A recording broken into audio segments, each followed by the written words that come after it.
Il corposo provvedimento legislativo che reca una rubrica altrettanto imponente riprende le cosiddette leggi omnibus che, come ricordava poco fa anche il consigliere Colautti,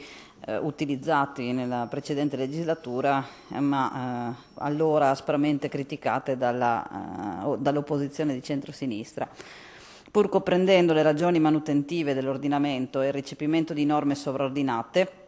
si assiste per l'ennesima volta ad una soluzione tampone, non organica e non sistematica, che sicuramente porterà altrettanti nuovi problemi anziché risolvere quelli attuali o quantomeno semplificare la vita dei cittadini e degli operatori. Ci si riferisce non solo ai dubbi di legittimità costituzionale di alcune modifiche ricordate anche prima dal Presidente dell'Aula in materia di distanze e procedure di regolarizzazione degli interventi in zona sismica, ma anche ad alcune precisazioni alle procedure vigenti, soprattutto in materia di varianti urbanistiche di livello comunale, che sembrano dettate più per sollevare gli uffici pubblici da questioni applicative puntuali a loro carico, piuttosto che essere sostenute da concrete esigenze di semplificazione.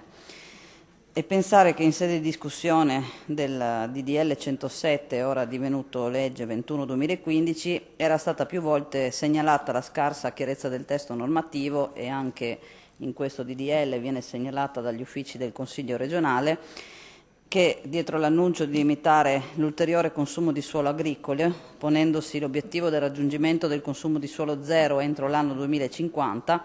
di fatto andava ad estendere la fattispecie di ampliamento degli insediamenti con procedura di esclusiva competenza comunale e dietro alla dimostrazione di requisiti, senza procedere ad una riforma organica della materia, ovvero senza dotare il territorio di un nuovo strumento di pianificazione territoriale regionale, visto che l'attuale, tuttora vigente, è del 1978.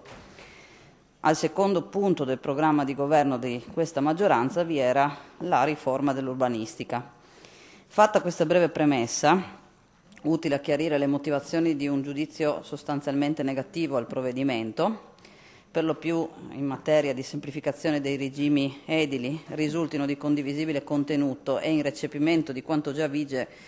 in Italia, insomma nella Repubblica a seguito della riforma Madia, riteniamo utile entrare nel merito di alcune parti che per noi portano maggiore criticità. Per quanto riguarda gli articoli che hanno a che fare con il tema dei dragaggi, avremo modo di parlarne in sede di discussione generale. In materia di sviluppo delle infrastrutture portuali, l'articolo 8 prevede l'avvio di un progetto sperimentale consistente in un servizio intermodale ferroviario di trasporto di brame di ferro tra i porti della Regione e le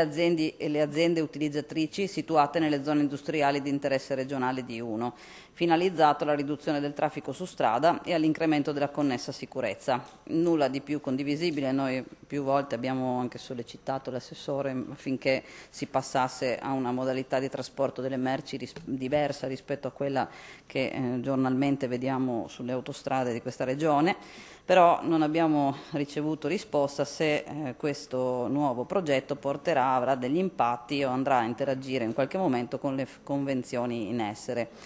In materia di conformazione degli strumenti urbanistici comunali al piano paesaggistico, la disposizione proposta indica genericamente le procedure della legge regionale in materia urbanistica, senza indicare però se le procedure che si devono seguire sono limitate alla legge 5 del 2007 o anche alla 21/2015. In materia edilizia, pur condividendo l'impianto generale delle modifiche che sono state portate alla legge 19 del 2009, in recepimento alle norme di semplificazione introdotte a livello nazionale, si assistono ad alcune estensioni nei limiti dimensionali non coerenti con i principi generali enunciati e introdotti dal medesimo DDL all'articolo 1 del Codice regionale dell'edilizia. Ad esempio, le tettoie realizzabili in libera passano da 20 metri quadri a 25, utilizzando lo stesso limite volumetrico delle pertinenze, ma volume e superficie coperta non sono proprio equiparabili sotto il profilo dimensionale. Si estende inoltre la facoltà di pavimentazione di aree per parcheggio, che passerà da 20 metri quadri attuali ai proposti 100 metri quadri per unità immobiliare, misura forse eccessiva in considerazione anche che uno stallo di parcheggio è pari a 12,5 metri quadri. Si introduce anche un nuovo comma all'articolo 16 dedicato agli interventi in zona industriale, inserendovi interventi che già rientrano nella definizione di manutenzione e quindi già eseguibili in attività libera, come se la particolare destinazione d'uso comportasse modifiche al regime generale o richiedesse puntualizzazioni diverse rispetto agli interventi eseguibili in tutte le altre zone. L'eccesso di normazione non è mai stato foriero di semplificazione, ma semmai di un generale abbassamento delle competenze tecniche e di interpretazioni. Anche l'inserimento dell'articolo 16 bis, con puntuale indicazione degli interventi soggetti a comunicazione asseverata, non tiene conto che il decreto legislativo 222 ha trasformato la comunicazione di inizio lavori asseverata in fattispecie residuale, con la conseguenza che non è più necessaria una loro puntuale indicazione in legge, ma semmai risulta più opportuna una loro individuazione in regolamento, come a suo tempo si era fatto per la fattispecie residuale, la SCIA. L'articolo 33, che a sua volta introduce un nuovo articolo alla legge 19, trasforma in misura stabile l'efficacia del famigerato piano casa, citato anche in precedenti interventi. Il piano casa dell'allora maggioranza di centrodestra, che era allora stato tanto criticato e opposto dal centro-sinistra, ora non solo viene portato a vessillo della maggioranza, ma anche reso definitivo in assenza di una pianificazione territoriale regionale che porti ad attualità le oramai superate previsioni del PURG.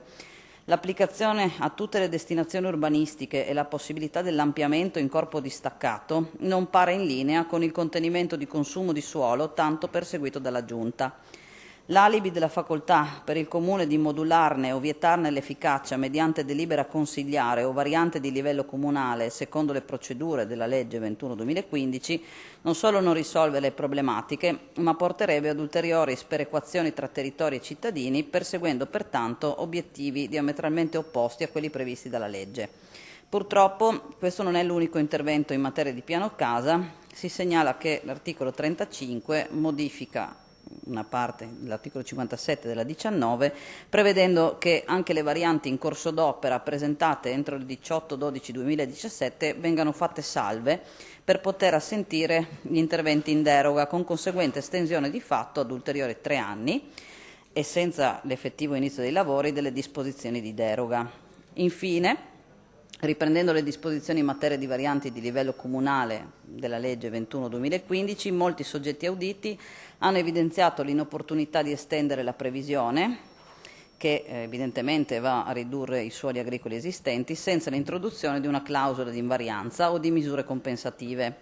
Istituto di certa competenza dello strumento di pianificazione territoriale regionale, ma che per i già denunciate ragioni di inerzia andrebbe perlomeno introdotto in misura interinale all'interno della legge, che oltretutto persegue, anche se, come detto anche più volte sulla carta, la riduzione del consumo di suolo. Infine, condivido le osservazioni che ha fatto poco fa il consigliere Colautti in merito alle audizioni, perché abbiamo avuto settimane un po' impegnative, perché più provvedimenti sono passati nelle commissioni, ma ormai ogni qualvolta ci si presenta delle audizioni abbiamo da parte dei soggetti auditi tre possibili interventi, che c'è chi arriva e dice condividiamo l'impianto della norma e siamo favorevoli alle proposte fatte, c'è chi arriva e dice non ho avuto tempo per il poco preavviso che abbiamo avuto, invieremo le memorie. Oppure c'è anche chi, abbiamo sentito, viene e dice siamo venuti per ascoltare. Questo è ovvio che succede perché i tempi che i soggetti auditi hanno a disposizione sono brevissimi e credo che non sia nemmeno una buona prassi nemmeno per noi, perché dovrebbe servire, le audizioni dovrebbero servire per i consiglieri regionali anche per approfondire e capire quali sono i problemi che riscontrano i portatori di interesse all'interno della norma, e invece ci troviamo appunto a dover sentire invieremo le memorie. Grazie.